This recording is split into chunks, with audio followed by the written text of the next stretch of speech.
जनाब सदर, मोहतरम असाज़े कराम और मेरे अजीज़ हमवतन साथियों, अस्सलाम वालेकुम।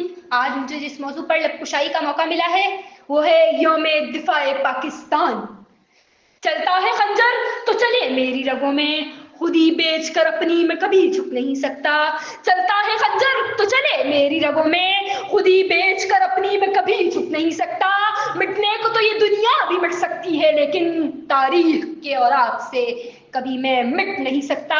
जनाब सदर, आज मैं आपके सामने एक ऐसा दिन, एक ऐसा लम्हा और एक ऐसे बाप को याद दिलाने खड़ी हूँ जो पाकिस्तानी तारीख का सुनहरा बाब है। ये 6 सितंबर यौम दिफाए पाकिस्तान है। सामाईन, 6 सितंबर महज एक जंग का दिन नहीं बल्कि ईमान, इत्तेहाद, कुर्बानी, गैरत और बहादुरी की अलामत बन गया। ये वो दिन था जब दुश्मन ने नापाक अज़ाइम लिए मुमलिकत खुदादाद को मिटाने के दर पे हुआ। इन दिनों पाकिस्तान का बच्चा बच्चा सिपाही बनकर दुश्मन के सामने सीसा पिराई हुई दीवार बना। दुश्मन भूल गया था कि इन सरहदों के मुहाफिज मेजर अजीज भट्टी जैसे जानिसार हैं। वो जानिसार जिन्हें माएं खुद तैयार करके माज़े जंग पर भेजती हैं तो बहनें उनकी दलेरी पर फख्र करती हैं। जनाब सदर, सियालकोट का महाज दुनिया को याद होगा, जहां तोपों का मुकाबला भारतीय टैंकों से था। कहां तोपें और कहां हाथियों की तरह छिंगारते टैंक।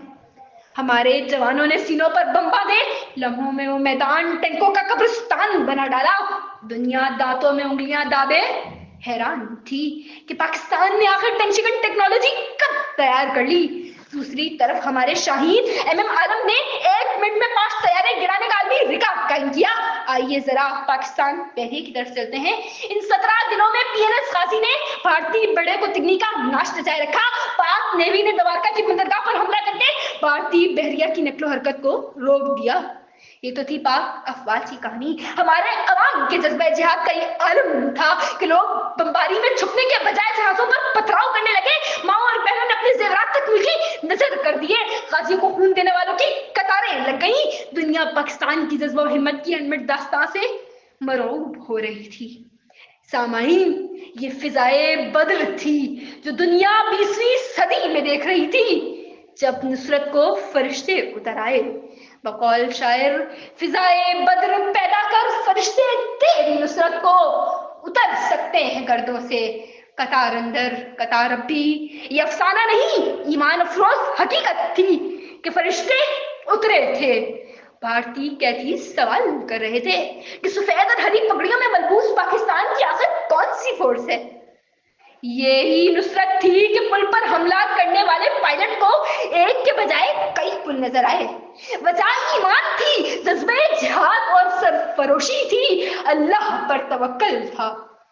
मैं अपनी तकरीर का इख्तिताम इस शेर से करूंगी। खूने दिल देकर निखारेंगे रुखे बरगे गुलाब, खूने दिल देकर निखारेंगे रुखे बरगे गुलाब।